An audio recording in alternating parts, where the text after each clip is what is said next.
참된 삶, 참된 쉼이라는 제목으로 말씀을 함께 나누겠습니다. 우리 인사하십시다. 하나님은 당신을 사랑하십니다. 네.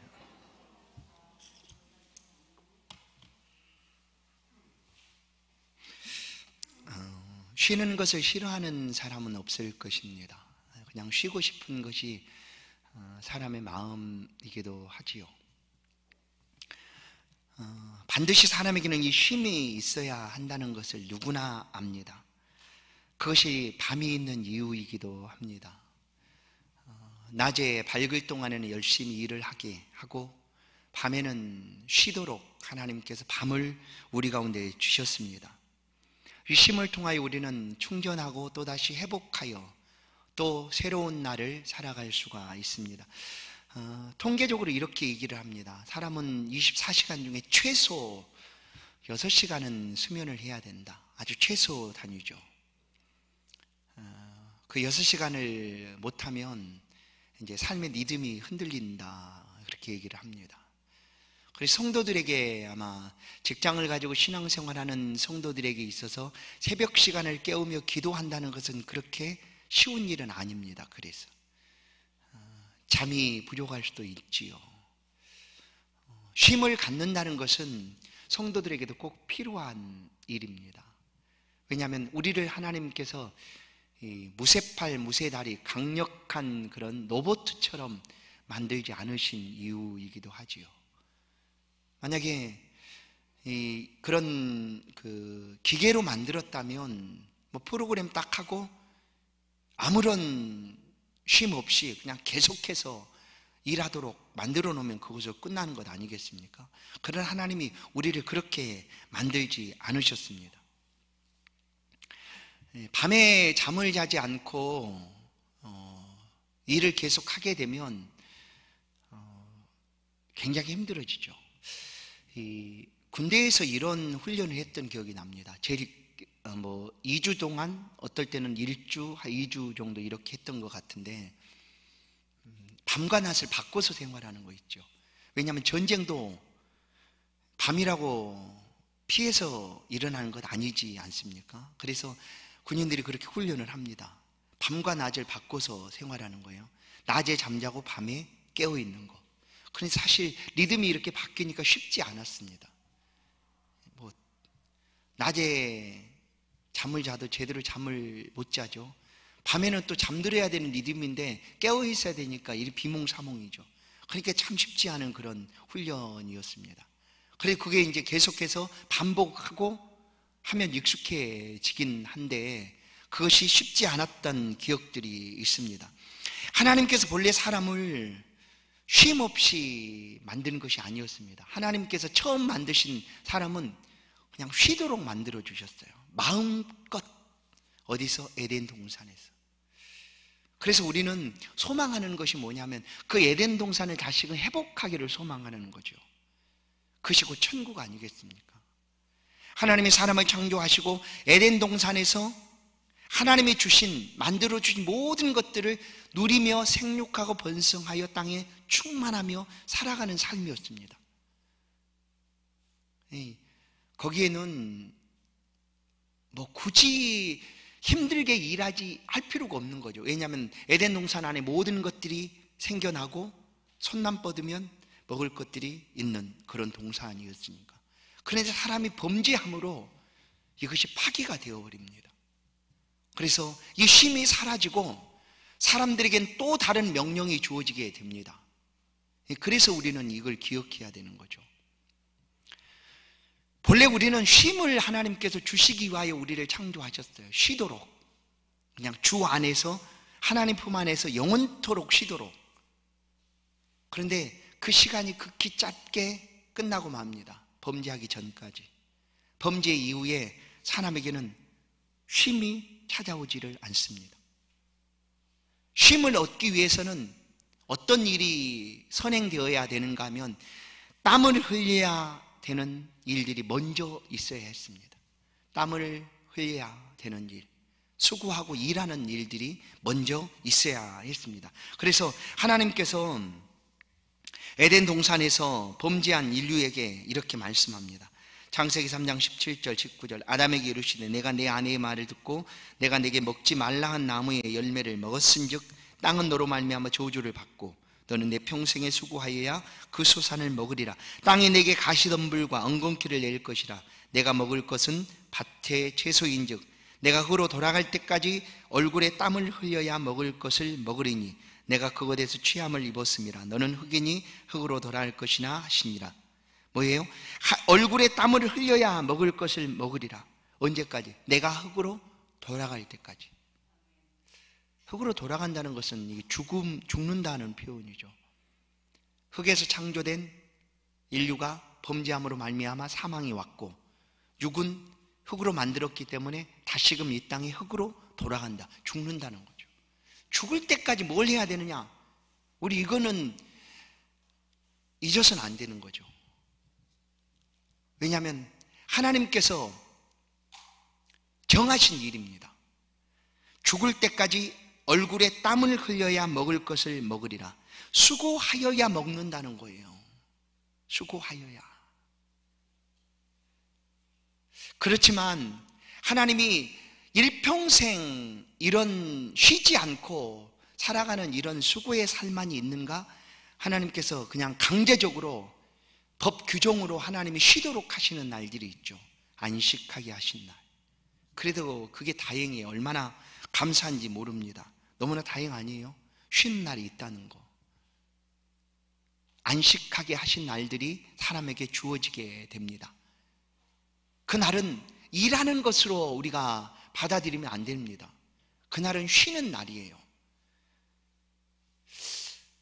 요즘 그 초등학생들이 가장 선호하는 장래 꿈이 뭘까요? 물론 예전에 사자 들어가는 거, 뭐 검사, 변호사, 박사, 뭐 교사, 전도사? No. 전도사는 안 들어갑니다. 물론 사자는 같은 사자지만 안 들어가요. 그랬는데 최근에는 어떻게 달라졌냐면 유튜버였습니다. 그리고 운동선수. 일단 왜냐하면 돈을 많이 벌거든요. 근데 요즘은 어떻게 바뀌었는지 아십니까? 요즘 초등학생들의 꿈은 뭐냐면 놀고 먹는 삶. 일하지 않고 수고하지 않고 살아갈 수 있는 것, 그것이 꿈이랍니다.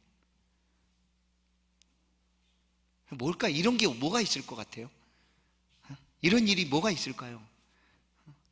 수고 않고 살 수 있는 그런 것들을 원한다는 거예요. 많이 달라진 거죠. 그러나 하나님은 우리에게 수고하도록 말씀하고 있어요. 수고해야 돼요. 수고하지 않으면 쉼도 의미가 없는 거죠. 우리가 그거를 기억해야 합니다. 왜냐하면 열심히 일한 사람에게 쉼이 필요하지 아무것도 수고하지 않는 사람에게는 쉼이 필요치가 않아요. 왜냐하면 그냥 그대로가 쉼 아닙니까? 그냥 더 이상 무슨 쉼이 필요하겠어요? 그래서 성경은 우리에게 말합니다. 일하기 싫거든 먹지도 말라라는 말을 하고 있는데 이 말은 완곡한 표현이지 사실은 일하기 싫으면 너 죽어라 이런 표현 아니겠어요? 먹지도 말라는 거 죽으라는 거 아니에요. 일하기 싫거든 땀 흘리기 싫거든 수고하기 싫거든 그냥 죽어라 그냥. 그러면 그 수고가 끝난다. 그치리니. 그쵸, 끝나잖아요. 일단 육신의 수고는 끝나는 거죠. 그러나 우리가 흙으로 돌아갈 때까지는 이 수고가 필요한 거예요. 그런데 이 수고만 있는 것이 아니라 이 수고를 한 사람에게 하나님이 쉼을 주신다라는 거죠. 쉼이 필요하다라는 사실을 우리 가운데 말씀을 하고 있습니다. 갈라디아서 6장 7절 말씀, 스스로 속이지 말라. 하나님은 업신여김을 받지 아니하시나니 사람이 무엇으로 심든지 그대로 거두리라. 수고하지 않고 얻기를 바라면 안 된다는 거예요. 수고가 필요한데 요즘 사람들의 마음은, 특별히 이 나라의 미래라고 하는 우리 어린아이들의 마음은 힘들게 수고 안 했으면 좋겠다. 그냥 안 하고도 그냥 조물주 다음으로 건물주가 제일 바라는 거라고 하는데, 그냥 그렇게 됐으면 좋겠다 뭐 이렇다는 거예요. 그냥 꿈 필요 없다. 그냥 수고하지 않고 먹고 살고 싶다 이거예요. 그러나 이것은 아니라는 거죠. 성경은 그럼 죽어라 그냥 그러면 끝난다 이렇게 말해요. 그럼 뭐냐면 삶을 열심히 살아야 될 필요가 우리 가운데 주어진 거죠. 열심히 수고해야 되는 그런 필요가 주어집니다. 데살로니가 3장 10절 12절 우리가 너희와 함께 있을 때도 너희에게 명령하기를 누구든지 일하기 싫거든 먹지도 말게 하라 하였더니 우리가 들은즉 너희 가운데 게으르게 행하여 도무지 일하지 아니하고 일만 만들기만 하는 자들이 있다 하니 이런 자들에게 우리가 명하고 주 예수 그리스도 안에서 구원하기를 조용히 일하여 자기 양식을 먹으라 하노라. 수고한 사람에게 쉼이 필요합니다. 오늘 이제 예수님께서 이 쉼을 주시는 분이십니다. 여러분, 천국을 소망하는 사람이 어떤 사람일까요? 여러분에게 참 쉼이 정말 필요합니까? 쉼이 필요하십니까? 왜 필요합니까? 어떤 사람에게 천국이 정말 필요합니까? 물으면 그 사람이 정말 천국을 필요하여야지만 천국에 대해서 소망하고 바라볼 것 아닙니까? 그런데 이 땅의 삶이 좋은데 천국 필요 없다는 거예요. 그러니 천국은 아무 의미가 없어요. 그들에겐 쉼도 마찬가지입니다. 정말로 예수님 안에서 쉼이 내게 필요한가 하는 거예요. 삶을 살아가면서 힘들고 어려운 이런 모든 순간들이 왜 우리 가운데 이와 같은 어려운 순간들이 왔는가를 우리가 인지할 때에, 돌아볼 때에 예수 안에서 쉼을 더욱 소망하게 된다는 겁니다. 본래 우리는 쉼이 필요 없는 존재로 만들어졌는데 왜 쉼이 필요할까요? 죄 때문입니다. 우리가 지금 겪고 있는 수많은 어려움들, 힘든 것들, 이런 것들은 죄의 짐으로 주어진 것들이죠. 그래서 수고할 수밖에 없어요. 그런데 이런 것들 때문에 우리가 힘들고 어렵다 그러면 어디서 쉼을 얻는가라고 우리가 돌아보면 죄의 문제를 해결할 때야 비로소 쉼이 우리 가운데 주어진다는 것을 우리는 알게 된다는 것입니다. 그런데 이것을 생각하지 아니하면 쉼은 우리 가운데 의미가 없다는 거예요. 그냥 단순히 노는 것, 일을 멈추고 아무것도 하지 않는 것, 이것이 쉼이라고 말하는 것이 아니에요. 주님 안에서 주시는 쉼은 죄가 사함받고 죄로 인하여 그동안 고통스럽고 힘들고 어려웠던 모든 것들을 다 해결하고 주님의 은혜 가운데 예수 그리스도 안에서 평안함을 누리는 삶을 말하는 거죠. 그래서 지금 우리가 만나고 있는 많은 어려운 삶들이 어디서부터 비롯되었는가를 우리가 인지할 때에 예수 안에서 쉼을 우리가 더욱 소망하게 된다라는 것입니다. 예수님께서는 우리에게 쉼을 주시는 분이십니다. 우리를 자유케 하시는 분이시죠. 죄에서 우리를 자유케 하심으로 우리 안에 참 쉼을 주시기를 기뻐하시는 분이십니다. 우리는 죄로 인하여 땀 흘릴 수밖에 없는 삶을 살도록 하나님께서 명령하셨습니다. 그러나 그 삶이 결국은 죄로 인한 죄의 권세 가운데, 사망의 권세 가운데 놓여있는 그런 삶이었다라는 사실을 우리가 인지할 때 예수 안에서 쉼을 더욱 소망하게 된다는 거예요. 이스라엘 백성들 포로로 잡혀갑니다. 하나님이 주신 가나안 땅을 떠나서 바벨론 포로에 잡혀가게 됩니다. 그리고 거기서 삶을 살게 되죠. 그럴 때 왜 우리가 이렇게 우리 고국을 떠나서 이런 포로의 삶을 사는가라고 이스라엘 백성들은 한탄했어요. 하나님이 우리 하나님이신데, 우리는 하나님의 선민인데 왜 우리가 이렇게 포로의 괴로운 삶을 살아야 되는가? 그때마다 선지자를 통하여 하나님이 말씀하시는 것은 뭐였는가 하면 그것은 너희 죄 때문이다 라는 거였어요. 너희 죄 때문이다.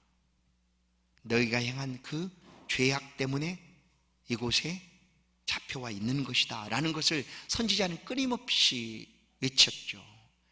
그래서 다시금 돌이키는 방법은 그 죄를 깨끗게 하는 것이었습니다. 그럴 때야 비로소 약속의 땅 가나안으로 다시금 돌아와서 하나님 주신 그 축복의 삶을 살아가게 되는 거죠. 우리가 단순히 쉰다는 것을 아무것도 하지 않는 것이다 라고 여긴다면 예수 그리스도 안에서 쉼은 우리가 바라는 쉼이 아닐 수도 있습니다. 왜냐하면 오늘 예수님께서 말씀하시죠. 오늘 본문을 보시면 이렇게 말합니다. 26절, 28절 수고하고 무거운 짐진 자들아 다 내게로 오라 내가 너희를 쉬게 하리라.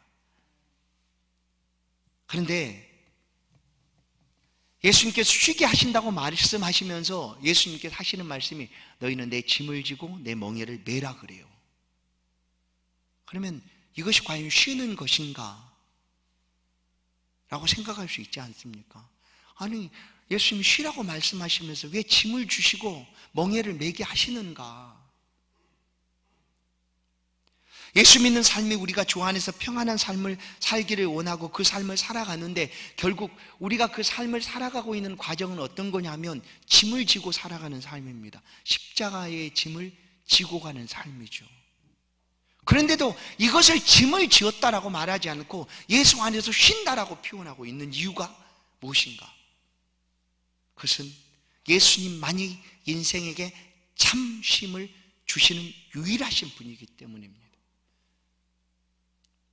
이것이 없이 우리가 고난받고 어려움을 겪고 있는 이유가 이 죄 때문이라는 사실을 잊어버린 채 그냥 쉼만을 원하고 아무것도 하지 않는 상태로 살아가는 것이라면 예수님 필요 없죠.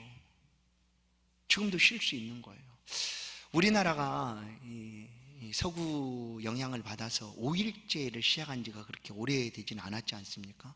근데 그 7일 가운데 주중 5일을 일하고 나머지 쉬는 날로 정할 때 엄청난 그 반대가 있었어요. 왜냐하면 우리가 알듯이 우리나라 산업사회가 지나오면서 쉬는 날이 없었거든요. 그렇죠. 하루에 막 24시간씩. 그럼 언제 쉬어요? 쉬는 날이 없었어요. 그렇게 해서 이렇게 공장이 돌아가고 산업이 이렇게 발전하고 있었는데 어느 날 5일만 일하고 나머지 쉰다 그러니까 난리가 난 거죠. 근데 지금 어떻습니까? 쉬어도 문제가 없어요. 오히려 쉼으로 사람들의 삶은 더 행복해졌다라고 얘기합니다.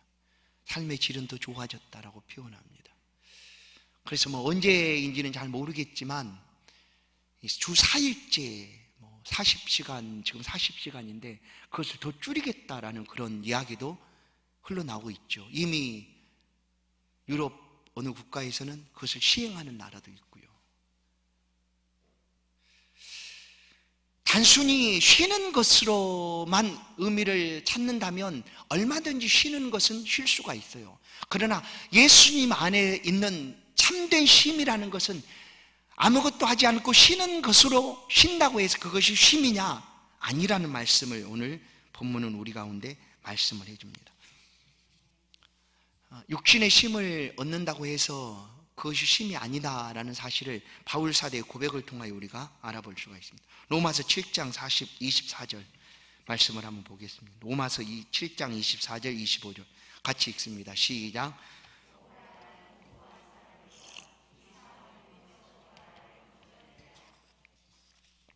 25절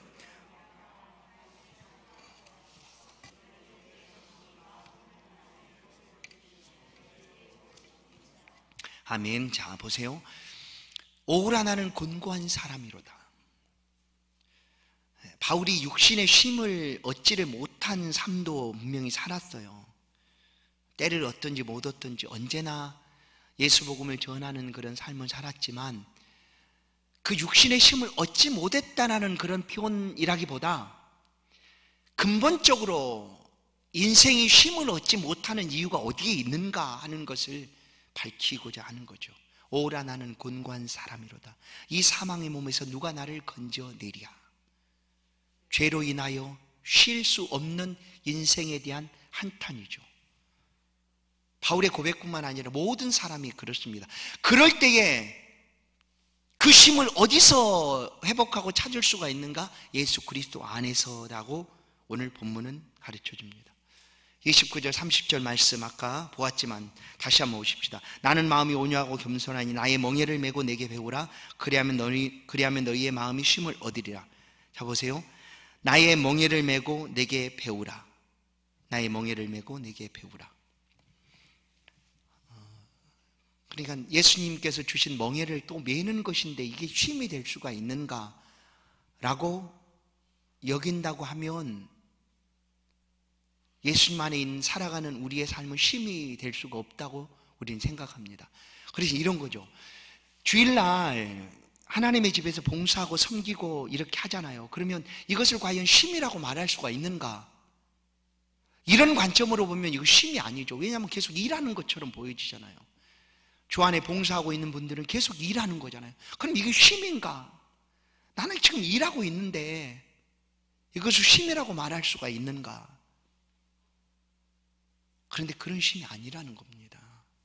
주님이 주시는 멍에도, 주님이 짊어주시는 우리 가운데 짐도, 그것은 일이거나 무거운 짐이나 멍에가 아니라 그것은 주님 안에서 쉬기 위한 장치이기도 합니다. 제가 그 유대인들의 그 농사할 때 보면 멍에를 이렇게 소 등에 멍에를 이렇게 결의로 해갖고 두 결의로 멍에를 이렇게 짊어지고 가도록 소 목에다 멍에를 이렇게 내려놓고 이렇게 쟁기한다든지 이렇게 하지 않습니까? 그런 멍에예요. 그런데 예수님이 우리와 함께 멍에를 짊어지시겠다는 거예요. 그러니까 예수님과 함께 연합된 삶을 우리가 살아가는 것, 그것이 쉼이라는 거예요. 그것을 어떻게 표현할 수가 있는가 하면 이제 또 군대에서 경험한 얘기니까 뭐 이거예요. 유격장을 가보면 이렇게 빠지지 않는 그 훈련이 뭐냐면 커다란 이렇게 통나무 목봉을 여러 사람이 드는 거예요. 목봉 체조하는 거예요. 체조가 아니라 얼차례 하듯이 훈련하는 거죠. 목봉을 이렇게 어깨에 딱 맸다가 이렇게 들었다 올리고 뭐 이렇게 하라고 그래요. 그러면 앞뒤에서 큰 사람이 있잖아요. 예를 들면 그러면 작은 사람은 가운데 있어서 아무것도 안 해도 돼요. 아무것도 안 해도 돼. 그냥 어깨에 닿아야지 이게 무게가 올 거 아닙니까? 근데 양쪽에서 큰 사람이 있으니까 어깨에 닿지가 않아. 멍에는 들지만, 목봉은 들지만 나는 아무렇지도 않아. 이 멍에가 뭐냐면 예수님이 우리와 함께 멍에를 짊어지시겠다는 거예요. 예수님이 멍에를 함께 짊어지고 가시겠다는 겁니다. 그 멍에는 쉬워요. 이것처럼 아무것도 내가 힘들지 않을 만큼. 왜냐하면 예수님이 다 짊어지시니까. 그런데 왜 멍에를 짊어지는 것이 우리 가운데 쉼인가 하면 그리스도 예수와 우리가 함께 연합되어 있다는 것 때문에 우리는 그리스도 안에서 참된 쉼을 얻는 거라는 거예요. 예수 안에 있지 아니하면 쉼은 없습니다. 참된 쉼은 우리 가운데 없어요. 이 쉬는 것을 단순히 아무것도 하지 않고 아무것도 하지 않는 것이라고 여긴다면 우리는 쉬지 못하죠. 주일날도 우리는 못 쉬잖아요. 그럼 이것이 과연 쉼인가? 그러나 이 쉼이 아닙니다. 예수님 안에 있을 때 우리는 모든 죄에서 우리를 그동안 힘들게 하고 어렵게 했던, 고통스럽게 했던 그 죄의 짐에서 벗어나고 자유함을 얻게 되는 것, 그것 때문에 우리는 예수 안에서 쉼을 얻는 것입니다. 그래서 우리의 영혼과 몸은 주 안에 있을 때 참 쉼을 얻는 것입니다. 내가 주는 평안은 세상에 주는 것 같지 아니하다 하고 주님이 우리 가운데 주시는 그 평안함이 주님과 함께하는 성도들의 삶에 주어지는 것, 그것이 바로 쉼이 아니겠습니까? 주 안에 있는 쉼, 이것이 참된 쉼이다라는 거예요. 우리가 짊어져야 될 짐을 예수님이 대신 지고 가십니다. 우리가 당해야 될 그 모든 어려움들을 예수님이 대신 당하시겠다는 거예요. 그럼 우리는 그냥 예수님 이름 때문에 덕 보는 거예요. 졸졸 쫓아다니면서 그냥 복 받는 거죠. 보실까요? 이 말씀을 이사야 53장을 보면 예수님께서 우리를 대신해서 이 모든 짐을 친히 홀로 지시겠다라고 말씀을 하십니다. 이사야 53장 4절, 그는 실로 우리의 질고를 지고 우리의 슬픔을 당하였거늘 우리는 생각하기를 그는 징벌을 받아 하나님께 맞으며 고난을 당한다 하였노라. 그는 실로 우리의 질고를 지고 우리의 슬픔을 당하였다. 6절, 우리는 다 양 같아서 그릇 행하여 각기 제 길로 갔거늘 여호와께서 우리 모두의 죄악을 그에게 담당시키셨도다. 7절, 그가 곤욕을 당하여 괴로울 때에도 그 입을 열지 아니하였으며 마치 도수장으로 끌려가는 어린 양과 털 깎는 자 앞에서 잠잠한 양같이 그의 입을 열지 아니하였도다. 우리 때문에, 우리를 위하여 다 당하시고 우리의 쉼을 주시기 위하여 아무 말씀도 하지 않으신 거예요. 그래서 예수님 안에 있을 때 우리는 참 쉼을 얻는다라는 거예요. 자, 30절 보세요. 이는 내 멍에는 쉽고 내 짐은 가벼움이라. 여러분, 주 안에 있는 것이 참된 쉼입니다. 성도 여러분, 오늘 이 저녁 늦게까지 이건 역시 우리가 힘이고 수고하는 일이고 또 쉬지 못하는 일이다 여기신다면 그것은 쉼이 될 수가 없죠. 그러나 우리에게는 예수 안에서의 삶이 온전한 쉼이다라는 것을 믿기 때문에 우리가 하나님 앞에 드리는 모든 시간들, 또 하나님을 위하여 행하는 모든 수고들, 이것은 일이 아니라 쉼이다라는 사실을 우리는 믿게 되는 것입니다. 성도 여러분, 육신적으로 쉼도 필요합니다. 그러나 정말로 필요한 쉼은 예수 안에 있을 때 주어지는 자유요 은혜인 줄로 믿습니다. 혹시 육신으로 힘들고 어려울지라도 주께서 주시는 이 평안함으로 오늘 하루도 또한 여러분의 삶의 자리에서 주님이 주시는 그 은혜와 평안함으로 늘 충만하는 그런 복된 은혜가 있기를 간절히 소원합니다. 하나님 감사합니다. 우리를 쉬게 해주시니 감사합니다. 우리가 주 안에 거하는 것으로 온전한 쉼을 얻게 하시니 감사합니다. 우리는 연약하고 부족해도 주님이 우리 대신 짊어져 주시고 그 모든 짐들을 지고 가 주시니 감사합니다. 우리를 위하여 생색내지도 아니하시고 겸손하시고 온유하심으로 우리의 모든 것들을 담당해 주셔서 우리가 힘들지 아니하도록 주 안에서 보호받고 쉼을 얻도록 도와주시니 감사합니다. 오늘도 우리 영혼 몸을 주 안에 쉼을 얻게 하신 하나님 감사합니다. 일평생 주 안에서 때로는 수고하고 애쓰고 또 힘든 일들도 다가오겠지만 주 안에서 쉼을 우리가 늘 소망하며 주님 안에 거할 수 있도록 은혜 베풀어 주옵소서. 주님이 주시는 이 멍에와 짐을 놓지 말게 하시고 그 짐과 멍에를 붙들고 주 예수 그리스도를 따르는 우리 모든 삶이 될 수 있도록 도와주옵소서. 예수 그리스도의 이름으로 기도하옵나이다. 아멘. 찬송 417장입니다.